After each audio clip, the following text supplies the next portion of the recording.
Yeah, we back. What up? What up, people? What's up, Tease? I see you out there in the comments. Go ahead, Tease. Straight No Chaser, the podcast. We back once again. Live broadcast on all available channels. You can catch this show on Apple Podcasts, Spotify, wherever you consume podcast. You can get this one. Basically, we 3 or 4 dudes that's just trying to solve everybody's problem, one drink at a time. That's what we're trying to do. And, you know, this is going to be kind of special because I don't know if we've had this lineup just yet. Got my man, Ron, I'm going to throw it to you first. So, yeah, throw it to me because, you know, we right now it's just the Cook and Rook show. We got Oxy coming. Right. We crossing our fingers. Cage is going to be here. Right. But for right now, Rasheem holding it down. Fam calls me Ra. And back to my man with the plan and all that good stuff. John, Fire, Ali. There you go. There you go. I don't need to introduce myself then. Yeah. Just to see, I think we have done the Cook and Rook thing. If you catch this live, very, very interesting. But you're getting it on the internet through the cloud. We appreciate you. Please like, share, subscribe to this show. Tell your mama about us. You know, we appreciate all the listening and all that other good stuff. You can also send us emails to straightnochaser23@gmail.com. We do read all them emails. Anyway, so we try to ease into things. Exactly. Trying to figure out 2 things. First of all, Ra, what are you drinking? I'm doing it real chill today. I got me a little Allagash White. I like the wheat beer. It's refreshing. As you should. For those who know me, I mean, this is sangria. I make my own sangria, and I make it by the jar. It's summertime. There's few things better than chilled wine. That's just my perspective. And when the other fellas jump on, we'll ask them later. But for now, salute. Chin chin. Exactly. I feel like every time somebody falls off the call, we should have a drink. We should. Anyway. And then every time someone pops back in, another one. We should take another swig. What's going on, Nicole? How you feeling? I like it when the people talk to us in the comments. We want to make sure we recognize the folks. Absolutely. Who holler at us in the comments. Who are we without you? We need the people. I'm with that. So while we wait for the people to talk and do their thing, we have a quick little icebreaker question for those of us, maybe you're new to the show, new to the podcast. It's all good. We got to ease into the convo. So, Ra, I'm going to spring this on you. This might be coming from left field. Yeah. What was your favorite cartoon as a child? I got different eras of favorite cartoons. Like when I was like elementary school, getting up in the morning. What's going on, Roger? I see you out there. What's going on, Jen? I see you. My favorite cartoon, Roger said G.I. Joe. In the morning when I was getting up for elementary school, it was Garfield. It was Garfield the cat. I like some, not Garfield, Heathcliff. Okay. Heathcliff. Garfield was the comic strip. Heathcliff had his own he had the little cat. I like that. And then when I got a little older, let's say middle schoolish, I was digging G.I. Joe. I was digging Voltron. I was He-Man. Yes. But the top of all tops, Thundercats. Fair. I want to say that, I know that there's been a He-Man remake on Netflix. Yeah. It was fire. I saw that. I got to watch that. I heard it was dope. I want to say, was there a Thundercats one that they remade it? You know what I'm saying? I feel like I've seen that. I haven't seen it, but I feel like I've seen, articles about it. I don't know about the. I have to check. I used to watch the little Inspector Go-Go Gadget, whatever. Right. Jennifer Dyson Inspector Gadget. That was she dope. Also likes the He-Man too. So we shall see. We shall see. What was yours? I mean, I'm similar to you. When I was a little kid, I really, really loved, we would get Chip and Dale, Rescue Rangers, Darkwing Duck, and my man, Huey, Dewey, and Louie, and Scrooge McDuck. Oh, man. That was Scrooge McDuck heavy. I can't remember. What was it called? DuckTales. DuckTales, yeah. DuckTales, Darkwing Duck, Chip and Dale's Rescue Rangers, back to back to back, right after school. That was lit back in the day. I love that. Eating a little top ramen, chilling, watching cartoons. I wish I could go back to those days when I was a little kid. But then when I got older, I dare say my favorite cartoon was Heavy Metal. You ever seen Heavy Metal? Not at all. Not a day in my life. I'm not going to give it away, but it is a fairly adult cartoon. Came out in the 80s. Kind of has a very adults only oriented cartoon. Check that out, Heavy Metal. It's not my recommendation, but check that out. Now, if we talking adult cartoons, I mean, that was my favorite back in that time. For me, South Park. Hilarious. Takes the cake. Agreed. And then when they did their whole South Park, the movie, messages all over the place. Yeah, man. I wonder why they didn't do another one with Satan had a dildo or something like that. It was crazy. Satan. You're not gonna get all. He happy Pride Month. Satan was gay. Right. Speaking of South Park, happy Pride Month. Everybody out there that's celebrating or partaking, whatever you may be doing. Yeah, enjoy yourselves. Have fun. There you go. We got to jump into the straight shots. Just, what's been going on in the ether. See, kind of how we try to operate. We try to wrap everything up that's been going on the past few 4 days, weeks, or whatever, and put a little bow on it for all those people out there. But I'm telling you, for the straight shot, for the first one, Anisha, get at your cousin. I don't know where your cousin Cage at. Make sure he hit him up. Tell him hop on in here. Listen, the first one I want to talk about is something that's been kind of irking me since I saw the little stuff come out via the IG sphere. Right. That Monique and DL Hewley beef. Right. Who's wrong? Who's right? See, oh geez. I mean, for those who might not be aware, been under a rock or whatever, Monique had a stand-up show. Monique and DL had a stand-up show together. Yep. And Monique came out, flamed on DL Hughley because she said that he kind of pulled a power move and tried to be the headliner of the show instead of Monique being the headliner of the show. And I've been doing this for 40 years. Right. I don't open for nobody. Exactly. My contract says that I'm the headliner. Queen of comedy. Yeah, I'm the queen of comedy. Right. And Jen is talking about she was out of pocket. And she was like, this is something, and called him out. questioned his sexuality, everything. talked Crazy. about his family. Right. She was wrong for that. Now, that's the one thing that I feel like I'm of the opinion, if you have a beef and you are mad about it, I mean, I don't know the ins and outs. I don't know if she actually approached DL and he, didn't listen to her, or they, I don't know all of that. But if she feels like she got something to say, I feel like she can say it. She's earned that. But when she brought his kid into it and everything that happened with that, I feel like that was a little dirty. According to DL, she didn't even say nothing to him. She just got on stage. According to DL, she tried to pull an old comedian trick and just not go on. Oh wow. And like try to, because if the later you go on and it kind of feels like you headlining because you stalled out the show. And Christina's talking about she don't know how many more bridges she has to burn. But yeah, she tried to stall out the show and then got on there, talked dirt about him. Bad. And then all of a sudden was like, well, show me your contract. And then he posted the contract. Right. I'm the headliner and everyone is performing pretty much because I'm allowing it. But I mean, it gets deep into like legalese. And this is why I'm not that, up on lawyers. I'm not a big fan of lawyers for this exact reason, because like one was a memorandum of understanding or, some kind of legal term, and the other was an actual signed contract or vice versa. And like both of them were not necessarily wrong. Monique was wrong for if there was a misunderstanding, she could have handled that completely differently. By putting it in public like that, you took it to a whole different level. And, she's out of pocket, like somebody. From what I thought I understood, what I saw was an agreement between the promoter and DL. Right. For me, that supersedes everything. Supersedes everything. KG in the house. Hey, Jizzle. Cage, you got a drink? What is that? What's the bottle? You don't know. Well, you know me. Casa Noble Tequila. Reposado. There you go.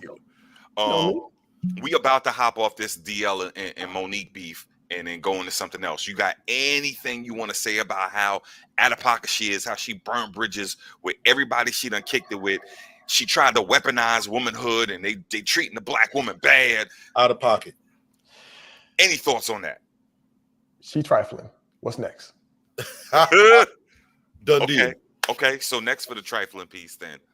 Jada did her Red Table Talk. Right. To talk about the slap. Her around the world. And Vivica had a response to Jada's response to the slap. Right. Vivica sat up on this show. I think it was the Wendy show. Everyone is kind of like, I guess, co-hosting because Wendy's on her way out. Literally. And she was sitting there boo-hooing, not boo-hooing, but choking back tears. The actress in her, because she's so close to the Smiths, and she wanted. She was just so upset that Jada didn't take responsibility because Will was defending her honor. Right. And Jada's response was pretty much like, oh, well, we need both of these men and we hope that there could be healing and let's focus on kumbaya-ing and all that good stuff. Right. Which is what she should say. You know what I'm saying? I don't know if that's what she should say, but go ahead. Go ahead, KG. Well, I don't know, Rod, you're saying, are you asking the question? Or are you saying that you think that Vivica was full of BS? This really ain't about take it where you want to take it. Take it where you want to take it. I'm not going to take it where you want to take it. Problem with me going someplace. I mean, that's only when you do the shady comparison. Hey, man, go left. Go left. It don't matter no more. It's never shady. It's because you don't understand it. It's something totally different. But I'll say this. I think Vivica was speaking her truth, and I think that my impression of her response to Jada was she thought Jada was full of crap. And Jada is a pot stirrer. Vivica is also a pot stirrer. What? No time out. What's up? Why is Jada a pot stirrer? What'd she do? What did she do? What did she do? Yeah, I don't understand. She's fantasized about Tupac with her little girl. I mean, her whole essence of what she definitely had a little. What does she call it? Not a confrontation, but mean, she banged old boy. Right. Okay. Yeah. We don't even need to rehash all of that. I feel you. Go ahead. You know what I mean? And then she got this dude on her show, her husband on the show, to listen to her kind of talk about all the to rehash this whole situation. Listen, I'm not saying that people don't have their side pieces and do what they do. It is what it is for them and whoever else. However, when it go public and it went left quick, real quick, she's a habitual line stepper. Shout out to Dave Chappelle and Charlie Murphy. I think all she is doing is just giving her side of things. Like people ask her questions or whatever the case is, she is honestly answering them questions. People got a lot of animosity for Jada that to me is misplaced, but whatever. I don't know. Not animosity. Saying that she's a clout chaser or whatever you just said. None of that really matters for me with regards to what just happened with her response, her Red Table Talk response. Before I get to that, shout out to Shanae, shout out to Christina. Thank y'all for kicking it with us. Jay High's back in the house. Selena, Dr. Smith is with us. My thing about it is her comments was exactly what I do think. I don't think Vivica was BS with her comments, with her critique. Jada was self-righteous. Like she had nothing to do with it. Like, oh, it happened. She reminds me of someone who instigates a fight between two people and be like, y'all should just get along. You just instigated the fight. You call her monkey? I didn't say monkey. He was about to say another multi-syllable curse word. I thought so, but I wasn't sure. I wanted clarity. Yeah, for me, Jada in a look instigated that. Whether she knew she was going to instigate that particular action, because Will ain't a mind reader. Hold on a second. Will ain't a mind reader. He's not going to be able to read her mind to determine what that look was. But because of the space that he was in, that pushed him up on that stage. I'm sorry, fellas. Down. That is totally Will Smith. What she needed to say was, you know what? Yeah, I'm disappointed that it happened. I'm sorry it went down. I wish it never went down like that. We are working on ourselves to make sure that we are a better couple in a unit, regardless of what else is going on around us. That's what her response should have been. Instead of be like, oh, we need both of these men and we hope they can heal. You need to be a part of that healing. I mean, I feel like people are putting too much responsibility for Will Smith's actions on Jada Pinkett Smith. Will has been chasing her to get her approval. And whose fault is that? Whose responsibility is that? That's Will Smith's fault. That's not on Jada. No, there should be some level of awareness on Jada's part to know what she's dealing with. His actions. No. It's not about his actions per se.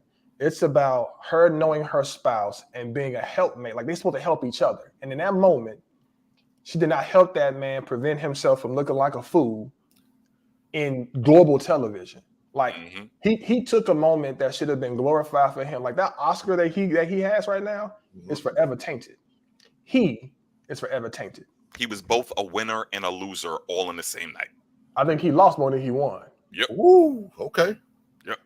I mean, it's not Jada's fault. That's all I'm saying. It ain't her contributes fault. To it. It ain't her fault, but she's acting like she is blameless. And that's what I don't like. You know what else is not somebody's fault? Okay. Lori Harvey, Michael B. Jordan. A real quick recap. KG, you know all about this, right? I do. Okay, good. Because, sometimes you might be, for those who might not know, Michael B. Jordan, Lori Harvey, Hollywood it couple, I feel like that's fair to say, broke up. Michael B. Jordan is 35 years old. Lori Harvey is she the stepdaughter, half-daughter, whatever? Stepdaughter that was adopted by Steve Harvey. She's the daughter of Steve Harvey. Mama's fine. Spectacular. And really not nearly enough attention is paid to Marjorie Harvey, but we're going to have to devote another show to that. Anyway. Straight. Lori said allegedly. Is Lori fine to you too? I would say so. I guess so. Yeah, okay. Lori's fine too. I just wanted to make sure. Like mama, like daughter. Okay. She ran in the family. I'm not even going to get into all that, but all that to say, straight no chisels.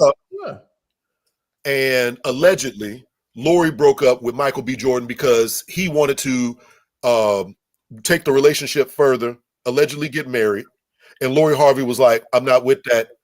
You can go your own way. So to wrap it all up, allegedly that happened last week. And then by the end of the week, Michael B. Jordan was sitting at the NBA playoff game looking very sad, having that real vacant look in the eyes. Real quick before we get into this. What up, Cassie? I feel like people are putting way too much emphasis on his appearance at a basketball game because to me, after you've gone through a heartbreak or a bad ending of a relationship or whatever the case is, I feel like you would not necessarily go in public until you're really, really ready to go in public. You know what I'm saying? Well, I don't think most people can relate to this dude because this dude's a superstar. He's a Hollywood superstar, and he had two choices. He could continue to hide. Well, I'm gonna use the phrase. He could continue to hide, or he could go out in public and meet this head on. He gonna be all right. You know, there's plenty of women that he'll encounter. It may not be like this one because she didn't need none of his money. She wasn't chasing the clout. She had her own steam for sure. So you know, he'll be fine. She'll be fine. He's probably hurt.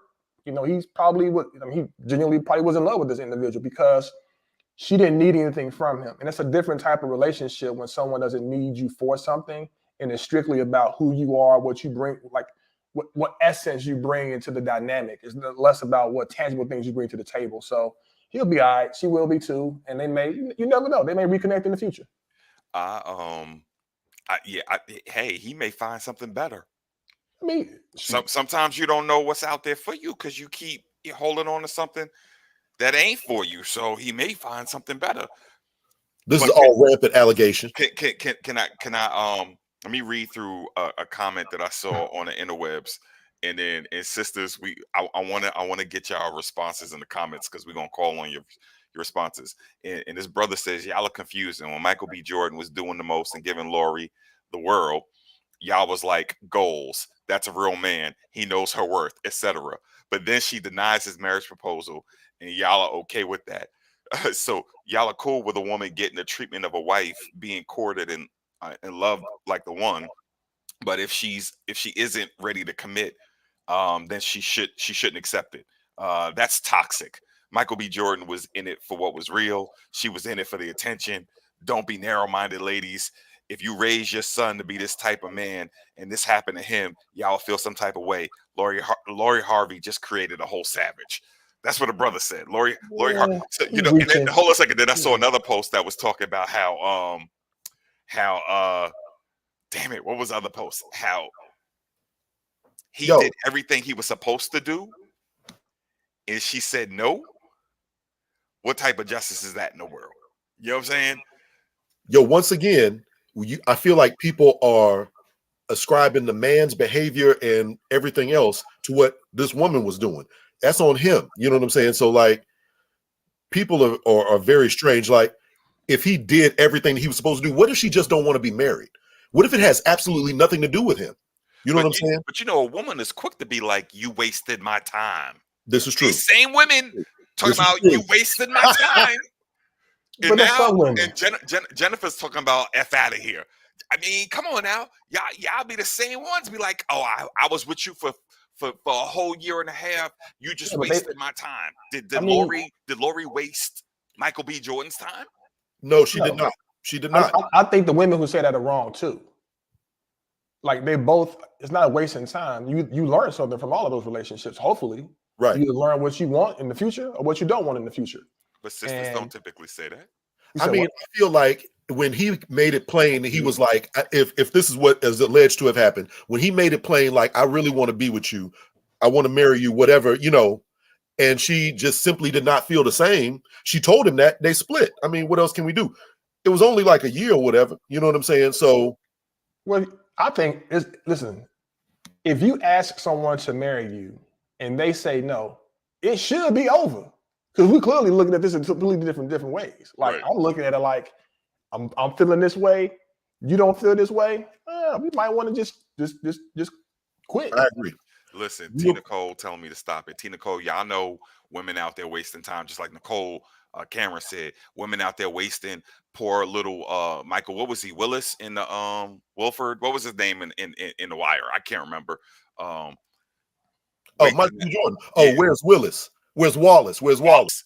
Waste a Where's little Wallace, Wallace Ray? time. Now Wallace is I gonna go do have cry. one quick question. One quick question. What if you propose and she doesn't like the ring? What should you do? Her? What should she do? Period. I mean, hypothetically. What should the woman do, or what should the man do, Both. or whoever got the ring? Whoever got the ring.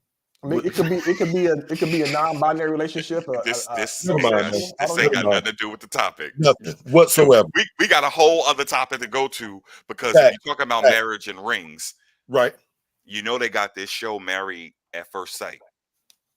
And then they have little marriage counselors, right? Little people, little experts in relationships that be talking people through how to get the best out of their love. Hmm. You know who the new person gonna be? Devin Franklin. Formerly married to Megan Good. Mm. Brother wrote a whole book about the weight. Talk about fumbling. How they waited in terms of celibacy. Oh God. And then Mm.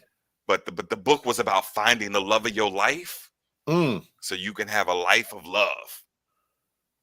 And now he's the relationship expert. Hey, they say those that can do, those that can't teach. Do y'all think it makes sense to have this man, newly divorced, coaching anybody? Who in better? relationships? Let me speak for the divorced people. Come on, get it. Who better to like say, Right. this is very reminiscent of some stuff that I experienced when things were going bad, than that person that knows, maybe y'all shouldn't really be together. People tend to try to make people fit. Sometimes things just don't fit, and it takes that person that's already been there to try to clearly frame things correctly. You know what I'm saying?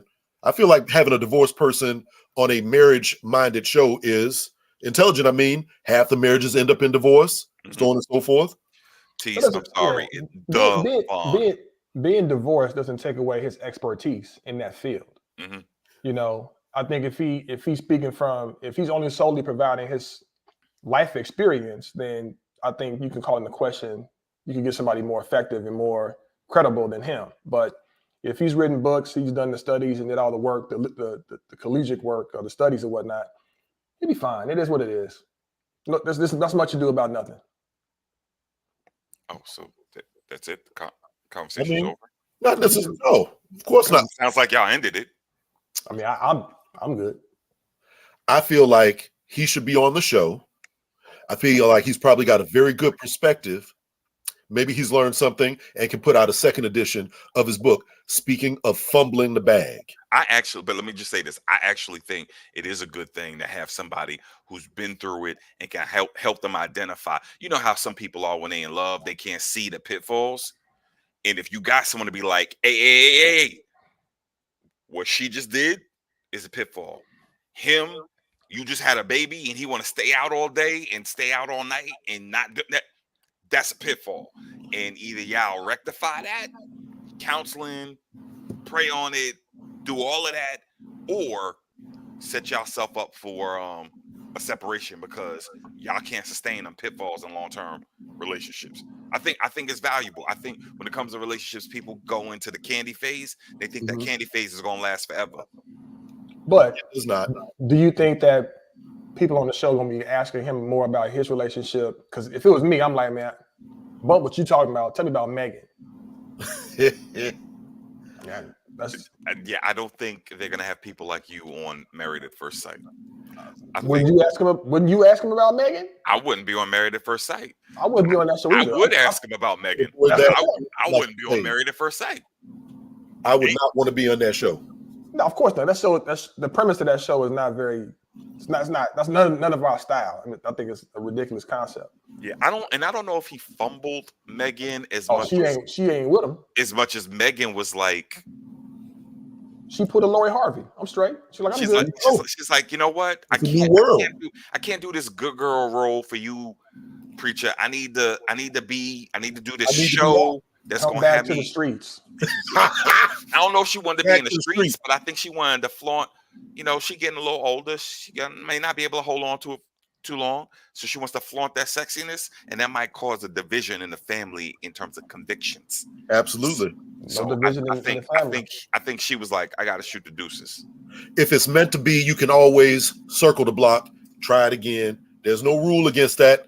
Megan Good, holla at me. I want to pray with you. You know what I'm saying? So we'll leave it at that. Ultimately, we just want to make sure that everybody knows we are all over the place as far as our podcast goes. You can hear us on Spotify, Apple Podcasts, anywhere that you get your podcast information. Please subscribe to our show. Leave a comment.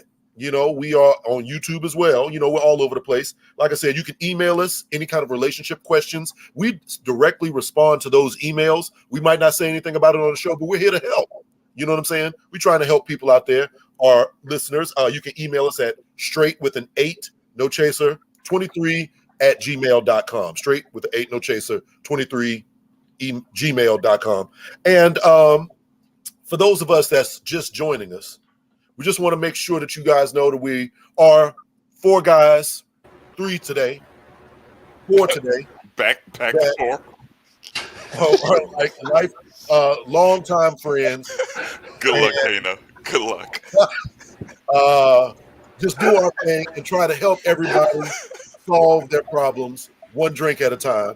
And actually, we got a special. My man. Yeah. KG. I'll tee it up. I got you. All right. So everybody who's listening to us, who's watching us, we have a great brother with us today. So real quick, does everybody have a drink in their hand? All right. Rob, you got your drink? I have, but I'm doing a bunch of different things. I got You my good? drink. No, you got your drink? Yes. Man, I drank it trying to reboot and get back in this joint. You can say yes to us, and nobody will know. Here's my drink. Here's my drink. Okay, there we go. All right. So I'm gonna read a little bit of the bio. It's a page long, but I'm not gonna read the whole page. Who we have today? We have a brother who's a founder. You know what it means to be a founder? That means you made something. I'm pronouncing that correctly. Global Coaching and Consulting. This brother is known as the leadership strategist. It's a trademark. You know what I mean? You get a trademark for something on your name? That's some shit right there. Certified executive coach who offers his insight, 30 years of experience working at Fortune 500 companies. So some of those, Kraft Foods, Imperial Sugar, the Coca-Cola Company. A lot of y'all drink Coke. The brother also did it himself and was a franchise owner of Menchie's frozen yogurt. Now this number here, it blew my mind when I saw this. This brother has coached or consulted over 875 senior execs, CEOs, and nonprofit leaders across 7 goddamn countries. Can you imagine that? 7. So that means he need a translator sometime to talk to some people he's talking to. Now, the brother also is an author. We got another author on the panel, Rasheen, so step aside for a quick second. We have a book here. Well, actually, a couple of books. I'll get to that in a second, too. Impact, a Leadership Fable, Your Power to Make a Lasting Difference. I looked at that as part 1. And then part 2 was Impact, a Leadership Fable Companion. 200 powerful leadership and personal excellent quotes. Now, how we got connected, he's also the host of a podcast, a special one, a drinking one, too. Whiskey, Jazz, and Leadership. All right? Just like us, it's available on all podcast forms. So with that, we're going to raise the drink real quick, too. I got some more to bio to do. Whiskey, Jazz, Leadership. All right? Sip, sip. There you go to IG, Whiskey, Jazz, and Leadership. Y'all need to check that out. That's right. Or if you like Twitter, you could do Whiskey, Jazz, Lead. Whiskey, Jazz, Lead. Okay. Check it out. All right. Last bit I think is the most important. We have a husband and a father. Ladies and gents, chasers, I present to you Galen Bingham. Yeah. Let's have some applause. Salute. Salute. Welcome, brother. Outstanding introduction. Cheers. Hey, listen, man, I practice on this. I put the kids in bed. I got to practice. It sounds like you've been talking to my mom, man. Only my mom cares about all that stuff. Nah, brother, welcome to our show. And chasers, we actually did Galen's show. So, you know, we know your show is called Whiskey, Jazz, Leadership. you mind telling the people a little bit about what that means? Yeah. So first of all, I am so excited to be on this show because I've checked you guys out for a bit, man. I've been in the comments a little bit, and one of the things I shared with you when you guys did mine is I have wholeheartedly 100% agreed with each of you independently. Yeah. Independently, I've been like, Roz got it, and then we go to the next topic, and I'm like, and now, Rod, you lost your mind. I'm rolling with KG on this one. KG's the dude, right? So I love what you guys are doing. Whiskey, Jazz, and Leadership is my second podcast. The first podcast is still out there. It's called The Leadership Toolbox, but Whiskey, Jazz, and Leadership is really just kind of an informal. I invite some of my friends, metaphorically invite some of my friends over who are leading major organizations, doing amazing things. And I metaphorically give them a sample of my private stock whiskeys. We talk about the music that they love to listen to. And more importantly, we get into what does it really take to be an effective leader from their perspective. And man, we're just having fun. We're just having fun. Yeah. I feel like you got to show the people your private stash.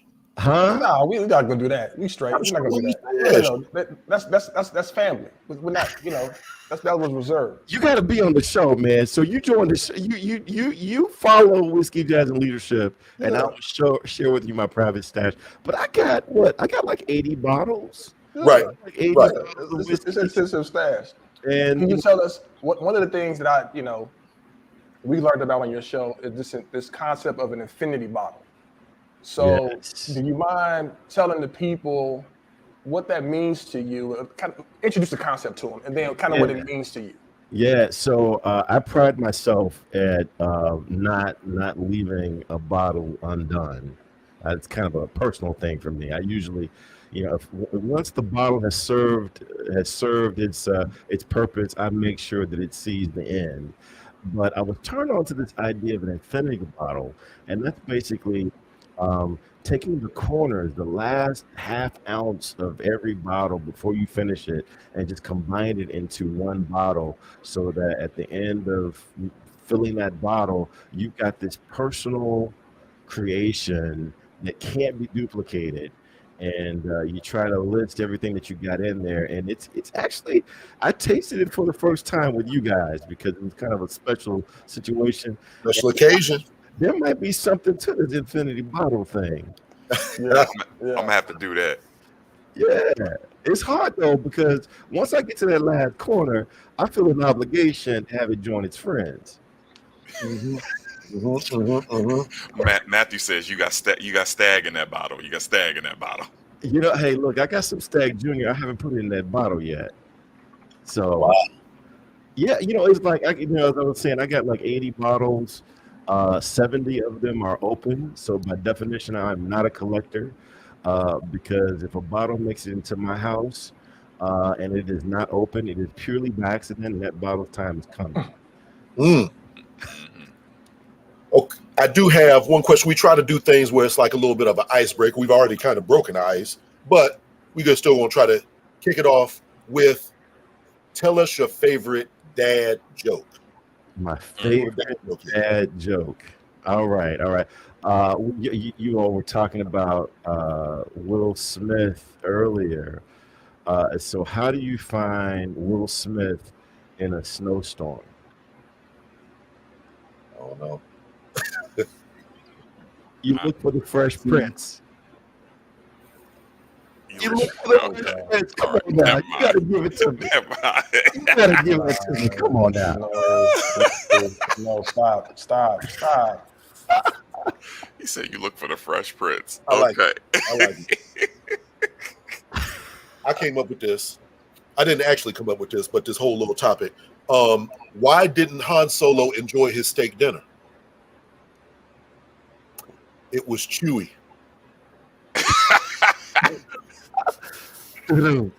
Is that a father joke, man? Is that a dad joke? Yes. Okay. Absolutely. Okay. All right. Yeah. Hey, Anybody else want to take a stab at it? that's it. Let me All go. right. All right. Cage, you got one? Because I got one of my favorite ones. I got one. Go ahead. What's All right. yours? Why was 6 afraid of 7? Because 7, 8, 9. There you go. Yeah. Classic. We heard that one in third grade. That's classic. That's a classic. I got one with him too. What do you call an alligator in a vest? A crocodile suit. An investigator. An investigator. That's stupid. Okay, so mine is dad oriented. All right. So John's cracking up though. It's terrible. Yo. It's All right, terrible. Rob, my bad. okay, so I like little Johnny jokes. So little Johnny attended a horse auction with his father. He watched his father move from horse to horse, running his hands up and down the horse's legs and rump and chest. After a few minutes, Johnny asked Dad, "Why are you doing that?" His father replied, "Because when I'm buying horses, I have to make sure they are healthy and in good shape before I buy." Johnny looked worried and said, "Dad, I think the UPS guy wants to buy Mom." Ooh. Wow. That's not a dad joke. But Depends on the type of dad that you are. this is true. Johnny was like, "Yeah, UPS come over, run his hands over her rump." Thank you, Nicole. Right. Thank you, Nicole. I got one for you. Oh. He always gotta go ahead. Why do vampires always seem sick? I don't know.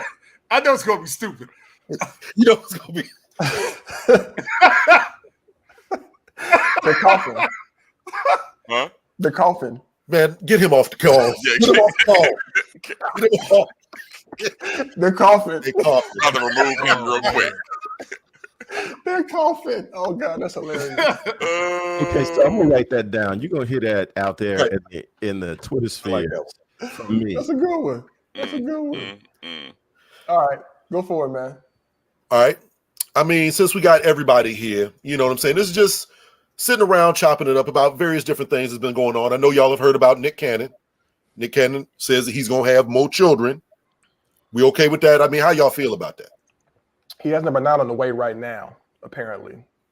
Yeah, allegedly. No, he does have number 9 on the way. Okay.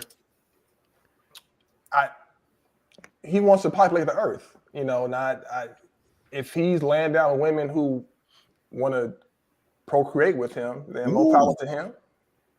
More power to them. They're going to get a meal ticket too. They got Dick Cannon. Wow, that's funny. Wow. Nicole Mayer on the comment wrote Dick Cannon. That's hilarious. That could be a You're joke welcome, in Nicole. itself. You can have it. That's a dad joke. That is a dad joke. The dude- 9 dad jokes. Right. But again, back to the topic, I think that it's okay for him to do that for the people that he's doing it with. Is it ideal? No. Are the kids going to grow up in a separate, segregated environment? Then absolutely. So it's going to be a little tough on the kids, man. I mean, according to the internet, Nick Cannon's net worth is $20 million. Is $20 million enough for 9 kids? Yes. Yeah. People having 9 kids on way less than 20 million, to be honest with Right. you. Way less. I mean, we're gonna talk about somebody that got way less and got more kids. Basically.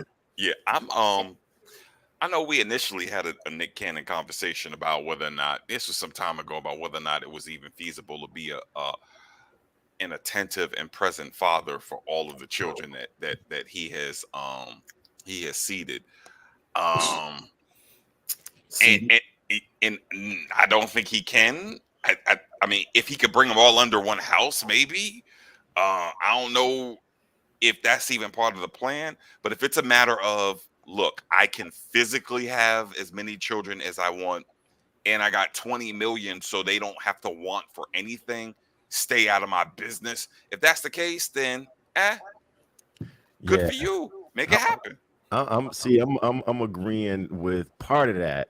In that, I think just because you can do it doesn't mean you should do it. Right? Just because you can do it doesn't mean that you should do it. Yeah, he can physically, financially take care of. He can physically create as many babies as he can physically find people that will allow him to. So big ups to him on that end. But yeah, Hey, man. he's creating an environment where those kids gonna have issues. Now we all have issues. Right. As I tell new fathers, no matter how hard you try, your kids will be talking about you in therapy at some point, right? True that. So no matter how, but just because you can do it doesn't mean you should do it. So Yeah, but he's going to meet with a lot of people to get to these 9 kids. That's one of the ones that actually the seeds made it. Those 9 made it to the destination. Yo, I wonder if Mariah Carey like sends hers, or like does she put them on a private jet and be like, yo, don't share none of your stuff with them other kids. You know what I'm saying? Because she got her own bread. I just did the math real quick. 20 million divided by 9 is like 2.2 million. That's not a lot of money for the kids. But he ain't done making money yet, though. This is true. Is he done? That's actually a lot of money. He's also not done making kids. I guess No. Wait a minute, Neil. You said what, John? I don't think he's done making kids. Oh, I thought you said you were not done making kids. I was like, okay. I didn't know that was an announcement. I didn't know you said that or not. I apologize. Don't put that people on me, Ricky Bobby. I mean, at the end of the day, man, like, to each his own. Like, we know there are people out there that have one child that ain't doing shit. You know what I'm saying? So if he's down to do, 9, 10, 11 kids, man, and it's like, I don't know. I heard something. I don't like to speculate, but it also could be like, let's say he always wanted a big family. Let's say he got some health issues, and he like, yo, I'm trying to have my name live on. There's so many avenues you could take as to why he's doing it. But like we all discussing, 1, he's financially secure. 2, the women want to have his baby, obviously. So you know what I'm saying. More importantly, 3, what'd you say? More importantly, right? They want to have his baby, and Right. like I said. The bigger picture is, and I said it before and I say it again, there's dudes out here with one child that ain't doing half the shit that he about to do with his 9. So, to each his own, man. There you go. he probably set up some trust for him so that, they'll be situated. I would imagine based on who he is and how he kind of navigates his business space, they'll be taken care of financially, but that ain't everything, right? Yeah. I just tell my mother this about my kids, because she want to buy it. I'm like, dude, they don't give a damn what you buy them at that age. They just want you to hang out. Like, are you gonna spend some time with them? Mm-hmm. You're gonna laugh with them, talk to them, invest in them in that way. Like, they can give a damn about a gift. Yeah. Once they get like 10, though, that's gonna be a little different. The story will switch, but at the early ages, it's about your time. Oh yeah. T Nicole brought up a question. She said, so we gonna pass these health issues on?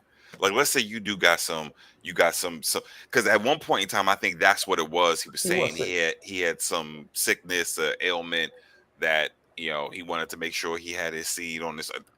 And I don't know if he still has the ailment, but some of that stuff is genetic, right? Like, don't you run the risk of, all right, so I'm sick, it's genetic, or it's, you got my plenty DNA. of brothers and sisters to help you out. But now you want to have sickly kids. The only piece of that I was concerned about, because you do you, as my mom likes to say, you do whatever you think you're big and bad enough to do. But the piece of it that I had an issue with is he was saying my baby mamas don't have to get along with each other, and I think that they do to a certain degree, because you don't know what they're saying to your kids while they're not around. And that's part of the environment that you have to manage as a father. That's true. And then another caveat I thought about too, for the people that got issues and complaining. Are you complaining because he's having so many kids, or are you complaining because he's having so many kids with different women? Because like for me, I'm Jamaican. I remember my great-grandfather had 18 kids. Ain't nobody was tripping off that back in the days. We all had them great grandparents that had 8, 9, 10 kids. Ain't nobody was really like, oh my God. So is it the kids or the women? You just didn't hear about it. Just like the next dude who is, I don't know this dude's name. He's some dude on the internet. He has 33 kids and 20 baby mothers. He went on a rant on social media. I don't think we're playing the video, but he went on a rant and was like, F everybody, I'm a mother, all of that whole shebang. But again, the numbers are staggering. His name 33 kids. Demond George. He's a Texas truck driver. DG, Longhorn. There you go. No pun intended. 33 kids, 20 baby mamas. How do we feel about that? I mean, I think he is an outlier. Is going to be tight with 33 kids. You know what I'm saying? He's always going to be on the road. You know, truckers do what they got to do. But you know, I think we go back to like all the baby mothers getting along. He's not having like 20 kids with 20 baby mothers. He's got 33 with 20. So some of them had a couple with him. You know what I'm saying? So Or you had some twins and triplets. What's up? Or you might have had, you know, a set of 2 or a set of 3. Or he might have been lying and had, you know, one woman over here in Arkansas, the other one in Tennessee, or whatever the case might be. We don't know. All that to say that ultimately the kids are here now. I mean, would I do it? Absolutely not. 33 kids? Imagine trying to go to King's Dominion with 33 kids. You gotta close the park down, cuz. You gotta close the park down. Yeah, please. No, Man. that's a high school field trip. That's a high school field trip. That is a bus. That's how many kids being. That's like a classroom size. That's a classroom. Yeah. Yeah, like I said, it's a field trip. You take an entire class with you. But right. But that's a part of my critique. A part of my critique is, what are you doing as a trucker for all of these kids spread out amongst all these baby mamas? Like, how are you a part of providing for them? Like, how are you a part of making sure? Are you just getting women pregnant and leaving it up to the women to get on the government to take care of the kid? Are you trying to take care of the kid? Is it child support coming out of your paycheck for the kid? So that means you end up taking home 15 cents every paycheck because you got all these kids. Like what? Are you having kids just to have kids? Are you having kids because you like? It's one thing to be a dad, right? Yeah. It's another thing to be a father. A father causes something to come into existence. Oh, come on, Rob. How are you having these kids and are you trying to help them come into existence? That's my own critique. If you look at this dude, I would say he's low vibrational. So low vibrational? Yeah, low vibrational. He's not. Are you coining that like old dude coin high value man? Is that you could trademark that low vibration? I mean, we can do what you need. Meet the meat. You know, we throw phrases out on podcast. Say that. I like that. We might need to put that on a t-shirt. Low vibrational. Okay. Everyone want to put something on a t-shirt. The dude is not the sharpest knife in the bunch. If you listen to his commentary, he flashes money like he's straight and he's good. I would imagine the people he engages with are low vibrational too. Like this is a subset of individuals who navigate this space. I feel bad for him. I feel bad for the women involved, and I damn sure feel the most pity and sympathy for the kids. Right. Because they didn't say I want to grow up in this environment. And we see this all on the internet, man. I always tell people and when we chat, we're doomed. I look at all the stuff that's happening behind the scenes and what's happening in the world. I'm like, we are absolutely doomed. People are ignorant. They don't even. People think we land on the fucking sun. Okay, like people are dumb. You're elitist, man. Yeah. I mean, I'm not elitist. Can I ask you a question? I got common sense. Let's get into that. Get into that. Can I ask you a question though, for real? What if, let's say, I don't know, Nick Cannon, let's say, let's not even say Nick Cannon. Let's say a person with 9 kids that to the masses seem like, oh my God, that shit is too much. What if they're genuinely fucking happy? You know what I'm saying? What if the kids are genuinely happy? What if the fathers in their lives, the mothers are in their lives and they're actually doing well? And I'm not saying y'all, but why does society all of a sudden negate it? Like, oh my God, that's too much. Oh my God, how the fuck could you do that? What if they're actually happy and become productive members? There's a show about that. There's a black family that like the mother is prone to having multiple births or something like that. I've seen these people before. They got like 9 kids and they're good. The only example I have seen on social media with one dude and multiple kids, it's usually by multiple women. The only situation I've seen that when they were happy is that they were living a polygamous lifestyle and they were all working together as a unit. Yeah. Outside of that, I have not seen the example. Here's my take on Neil's point, because so now I'm starting to agree with Neil. This is the first time I interacted with Neil I think at the end of the day, it is about, is everybody happy? Does this thing work? Right? It doesn't have to work for me in order for it to work for you. Right. But I believe that fathers, as dads, we really do one thing, and this is the one thing that we've got to nail. We set the boundaries for what is and what is not acceptable as part of this family unit. Mom do almost everything else, but we set the standard by our actions a lot of times as to what is and what is not acceptable as part of this family unit. And if you've got my man with, 33 kids with 20 different, Yeah. he's sending a signal to his kids that that's what's acceptable in their family unit. And so I just, Is that what message? How do you view that message that he's sending? yeah. I'm asking, how do you view that message that he's sending? It's so foreign from anything I've experienced. It's hard for me to see that as being productive. It's just so hard. It's like, and I say this a lot on my show, that I've had the fortune of having both my mom and my dad at the dinner table every day for my entire childhood. Now, I don't do everything that I've seen them do. I don't try to duplicate everything that I've seen them do, but at least I got something to reference. I get to say, wow, they did this and it worked out. I'm going to see if I can do the exact same thing. Or, my dad did this and I still don't know what to do, but I'm not going to do what he did. Right. But if you got, if you're not at the dinner table, I always admire folks that can lead an adult life and they didn't have the privilege of having a mom and dad at the dinner table for that existence, because That's all four of us. Yeah. So like All of Rasheen, I admire John, that because it's like this life stuff is hard, man. Life is hard. And I would say people underestimate what it means to have a father in people's lives. I look at like the mercantile class, people who are business owners. Like back in the day, you used to have so and so and sons, such and such and sons, because dad was rearing his children to take over the business.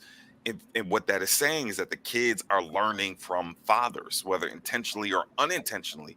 So to Galen's point, these kids may unintentionally be learning, hey, I could spread my seed all over the place, but that's the easy part. They may not be learning the hard part that it takes to actually take care of all those kids. Yeah.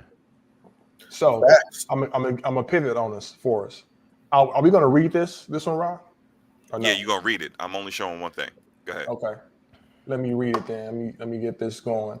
So we had a topic that we want to introduce, and it essentially was.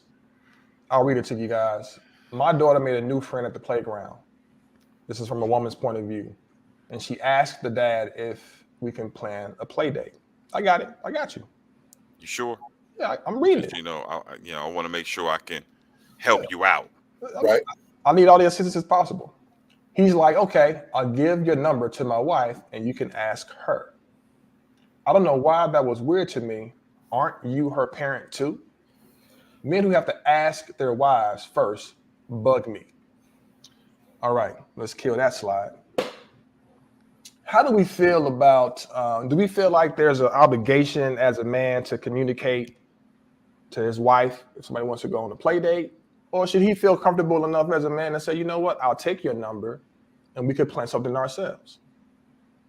What are the guys, because all of us are fathers. What are your thoughts on this topic here, gentlemen? I'll jump right into that shit. I have no problem. Like, of course, me as a man in a relationship, well, if I was married again, I don't have a problem taking the lead. Me personally, I just respect my wife enough to let her know what's going on and get her point of view too. That's all. I can stand on my own. It's not an issue. And I'm sure my wife would have faith in me too, but it's just the type of person that I am. I want her decision to be inclusive too. And it was like, all right, cool. Even if she says, babe, you got it, that's fine. But I would just include her and, let her know what's going on. Yeah, I'm not walking into that room by myself, man. Wise decision. I'm not walking into that room by myself. I might say, to your point, Neil, I might say, yo, babe, this is what happened. This is why I got the number. I think it's a good idea. What's your thought? But I'm not gonna say, yeah, let's make that Tuesday at 10:30. No, that ain't happening. Yeah.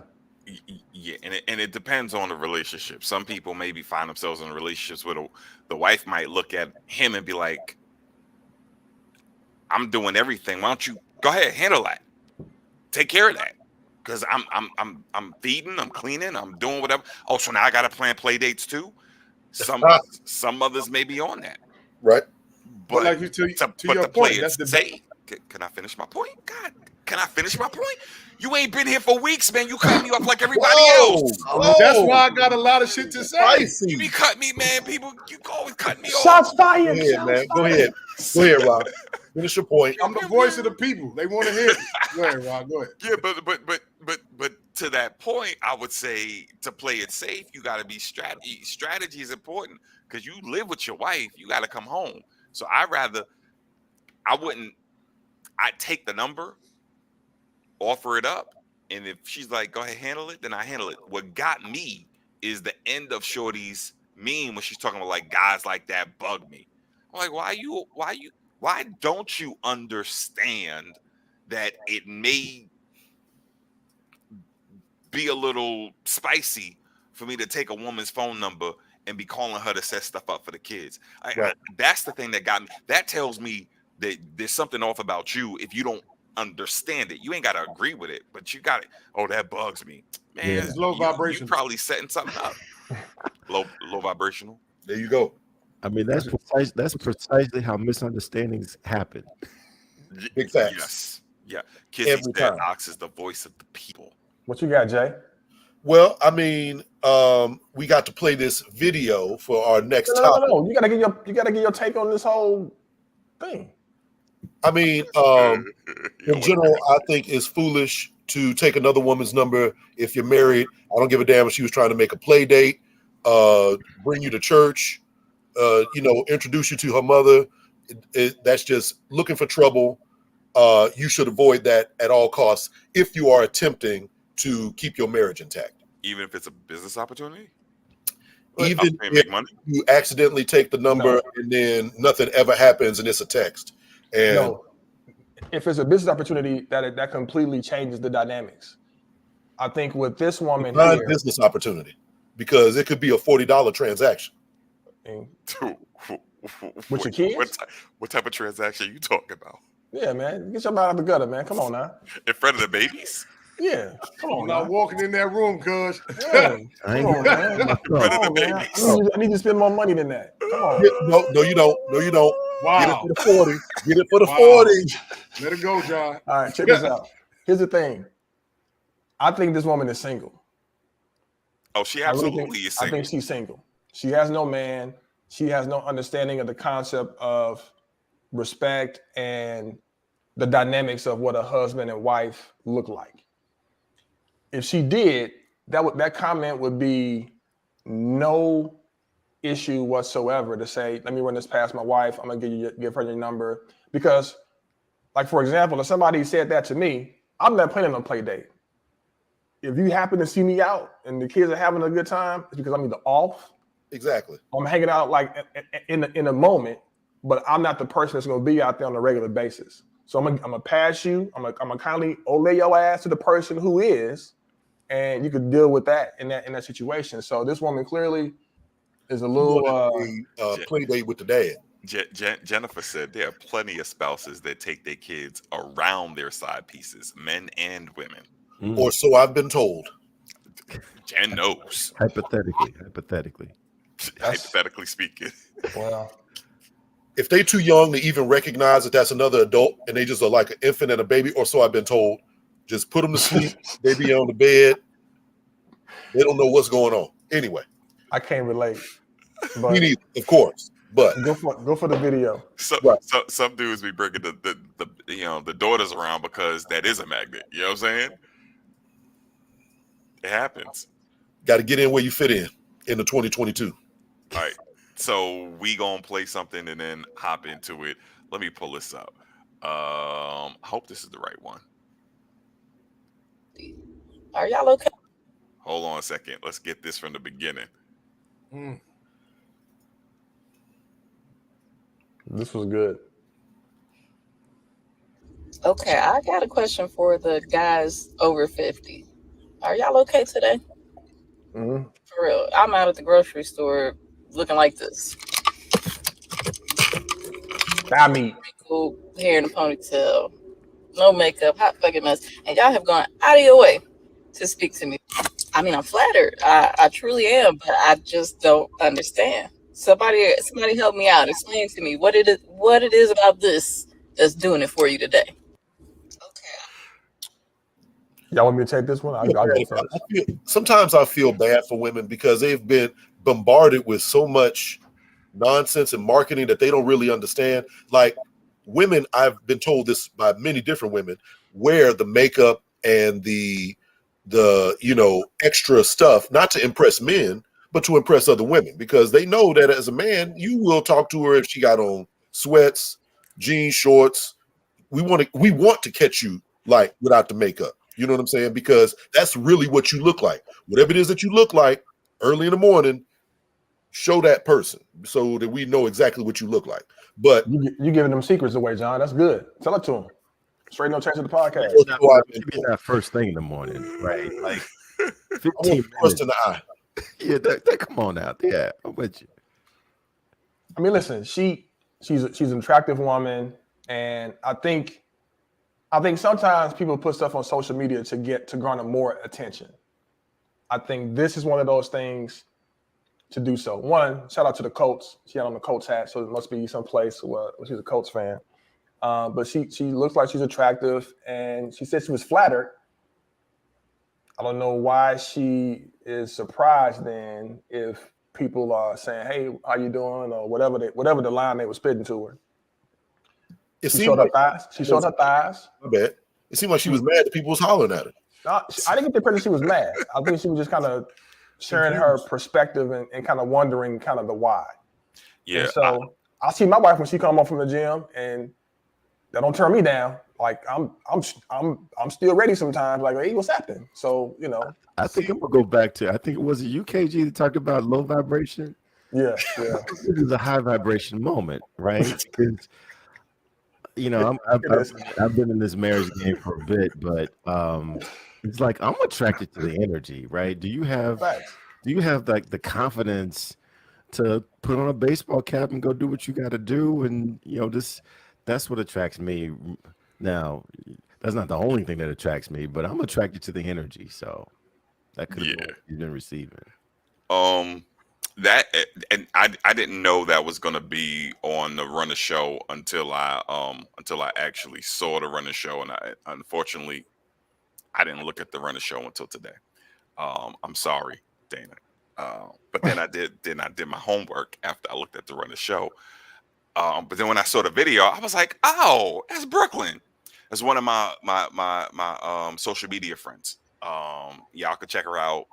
It's Brooklyn James on TikTok. I think the same thing on IG.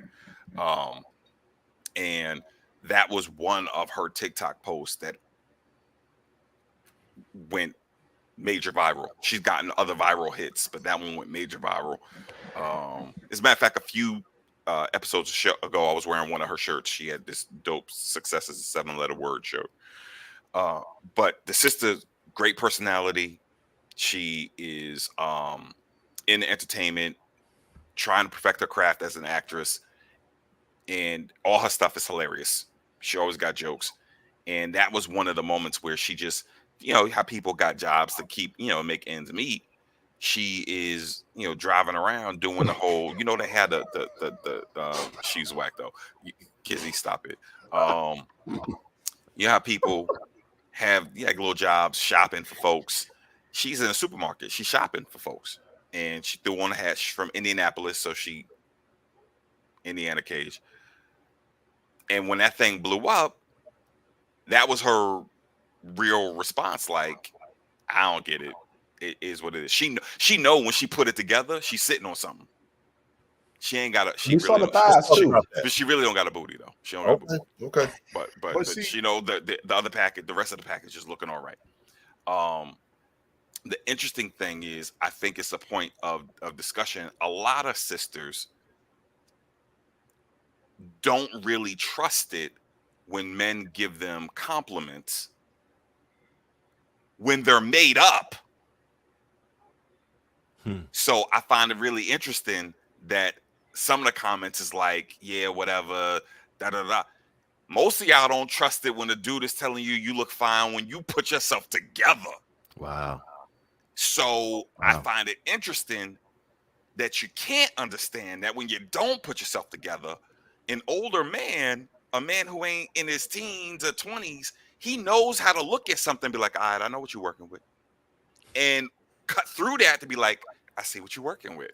So I just find that I think probably it's had the big long ass eyelashes on sometimes, and we don't like that either. But see, and to those are growing on me. Those are growing on me. And to John's Patrice point, said, though, I like didn't have to call out the women with no behinds. I'm sorry, Patrice. And to John's point, though, Patrice, I that think ain't you. everybody's point of view is Patrice different because makes her look like she got a behind. She ain't got no booty. I think everybody's point is different. And like John was saying, like, you know, you looking natural like that, that's letting me know what you look like. You know what I'm saying? Like everybody has they different preferences. Like I don't like the makeup and the eyelashes and the weaves and the long hair, but I ain't gonna knock a woman for do that because we can't knock a woman for how they want to look. But I know that is not something I would try to holler at. I want you in your natural state because I know once I wake up with you, hang out with you, chill, that's really what you look like. So Are you gonna mess up my white shirt when you give me a hug? I mean, I love the makeup look and all that. Give me the full glam. There's a time and a place for everything. You know what I'm saying? So sometimes if you but can, to each his own though. Yeah, I feel you, John. To each his own. Like to me, I don't need the makeup. Like I don't need you caked on and what they say, what women say, they face beat and all that. I don't need that. I like you in your natural state. I'm cooling. Hey, what you need to do is go to Brooklyn Cat, mess with some of her products, and get your skin on point. That's what There you go. Yeah, Brooklyn Cat will get your skin right. But no, I see. But I'm not caught in the. It's gotta be either natural, or I'm not saying you are, Neil. I'm not caught in the. It's gotta be either natural or she's gotta be done up. I'm not there. I like it so long as it looks good. I don't care if you got a weave on, so long as it looks good. I don't care if you got them eyelashes on, so long as it looks good. I don't like snuffleupagus eyelashes. I don't like that. This gonna be out here like this. Right. I'm not a fan of those. I don't care if you got makeup on, so long as it looks good. And if you're gonna be natural, so long as it looks good. I am a fan of the feminine form. Women are art. That's facts. Women are a special. John is what'd you do, John? He cut this. Come on, women are up to a line, and you gonna start offending people. Listen, you've got to be real. It's something in back in the day when I was in the mosque. Something Farrakhan used to say all the time. I don't know if he got it from Elijah Muhammad, but he said if men had no idea who and what God was, they'd worship women. Women have I heard you say facts with your mic off, John. Yeah. Because women have this thing about them that attract men in their I go back to what KG said. It's about that vibration. What do you need to do as a woman to give me that vibration of confidence that come hither, that I got it, that okay, however. But what do you need? Do you need to have makeup in order to step into that, or can you just roll with a baseball cap and step into that? Because that's the energy. I don't know. For me, it's about that energy. I gotta give a shout out to Cherie. About the energy. Cherie gave me low vibration. We was talking about something, and she was like, "A lot of people out here are low vibrational." I was like, "Dude, you are a clown." So wait, which Cherie? Cherie Young. She's in our comment. Yeah. That's the homie. Yeah. Sure, it's cool. But no, I think when she posted a video, it was. I just think sisters need to work on accepting when dudes. Because someone in the comments was talking about because y'all lie. It was one of the Nicoles in the comments, I think, talking about because y'all lie. I think when men get in their 40s, they typically tell the truth. The older you get, the more truthful you are. I ain't got enough words. I ain't got to be lying to you. Yeah. That Rasheen sounds like said this. somebody that's Rasheen lying, said this. something that they would say. Rasheen said this a long time ago. It was funny as hell to me then. I laugh even more now as I got older. He was like, "Listen, we was talking with a woman, and it was about getting hard. It was getting hard and having Like coming orgasm. over and trying to do some Yeah, stuff. it's like, listen, I only got so many of these left, so I'm not gonna waste them. I'm You? not gonna waste them on you, kind of, talking to me all the time. So you're like, what? I'm telling you the truth. This is what it is. It was the most hilarious comment ever. I only got so many of these left. Right. And it's the same thing with our words, man. I ain't wasting my words on you. If you fine, you fine. I'm gonna tell you. And if you not, I'm gonna keep that to myself. I'm a grown man. I ain't gotta lie to you. Make Facts. you feel good. Facts. But don't act like grown men don't lie, because there's cats out here that lie. 40s, 50s, 60s, they still all lie. the way up. And N words are Asia in the house.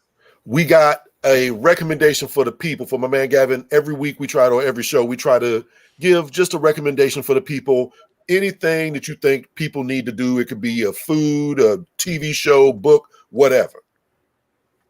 All right. You want me to get started? You can kick it off if you got one. All right. So I am getting really big into. I mean, you guys know that my podcast is Whiskey, Jazz, and Leadership, so I'm really big into music. But I'm really getting big into vinyl. I'm going back to old school vinyl. And so I got a recommendation that is it's not even from my generation. This is something I got from my dad, but this vinyl is actually listed as one of the top 100 live performances of all time ever captured on recording. And that is, don't laugh at me because this is really old school. This is before my time. This is Sam Cooke live at the Harlem Square Club, 1963. This is like incredibly old school, but it's listed as the top 100 live performances ever captured on recording. And if you get a chance to check this out, Sam Cooke was Bruno Mars before Bruno Mars, before Prince, R. Kelly before R. Kelly, R. Kelly before R. Kelly. You deserve to at least know who Sam Cooke is. They loving it in the comments. Rhea was like, "That sounds amazing." Sam Patrice hit it Cooke with the heart eyes. Amazing. Nicole is shouting out to Sam Cooke. Matthew's out there talking about that's a good one. Yeah, that Sam Cooke is. Yeah. And there's a documentary about Sam Cooke too. Y'all should watch. On Netflix. Yeah. So that's my recommendation. There you go. I mean, my recommendation, since we on that whole music tip, I'm also a big music person.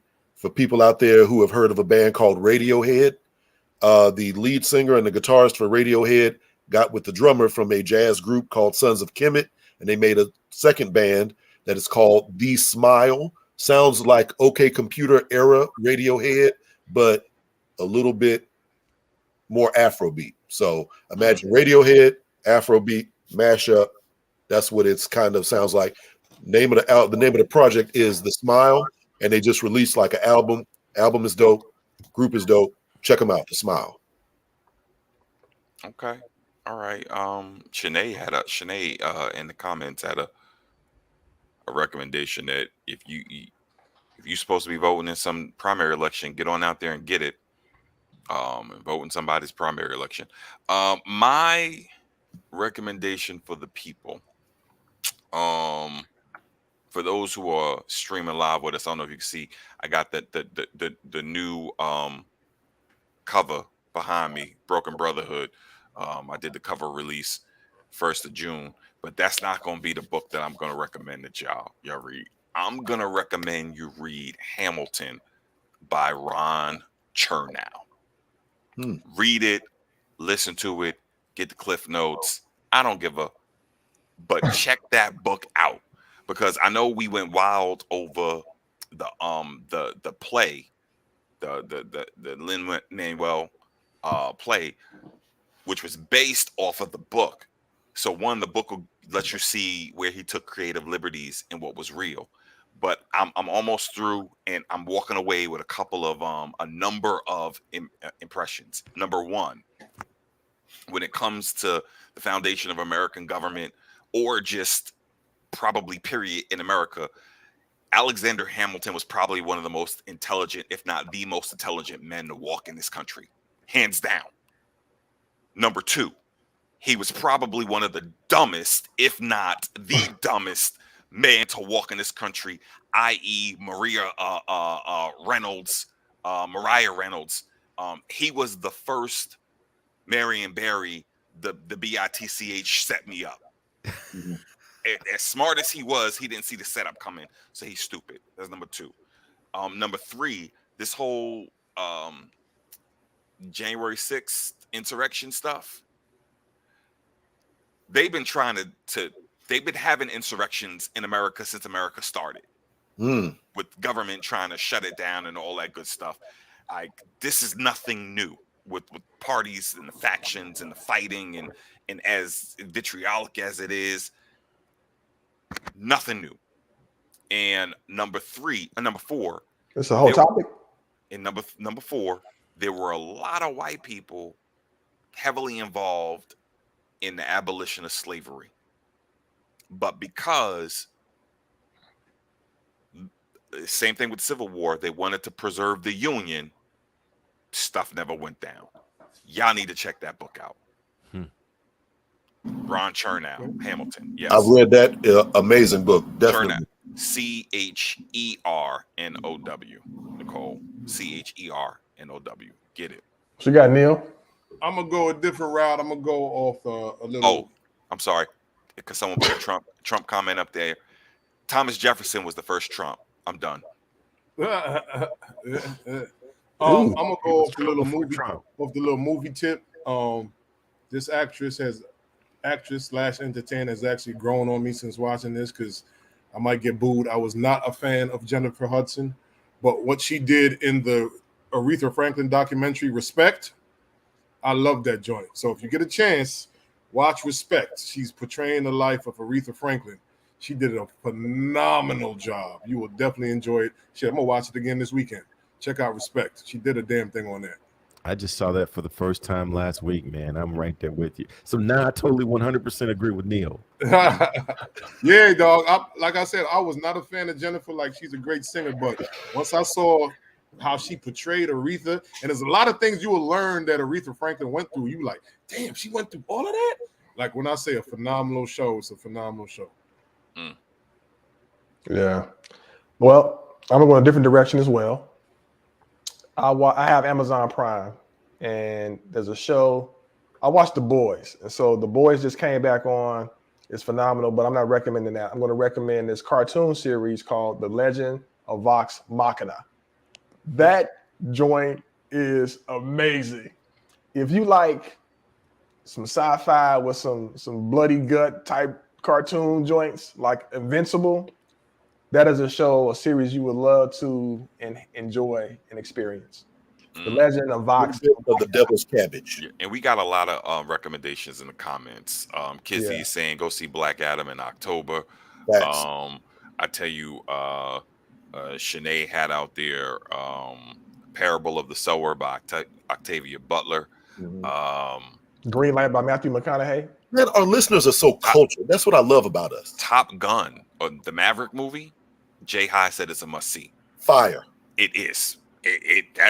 That's probably the best movie I've seen this year. Are you serious, bro? Like, I was thinking the original cannot be beat, so it's up there with the original. Let me tell you. Let me close us out. So we want to thank Galen and shout out Whiskey Jazz Leadership for joining our show, and we thank you for sticking with the brothers of Straight No Chaser the podcast. We love you. We appreciate you. And he got some swag.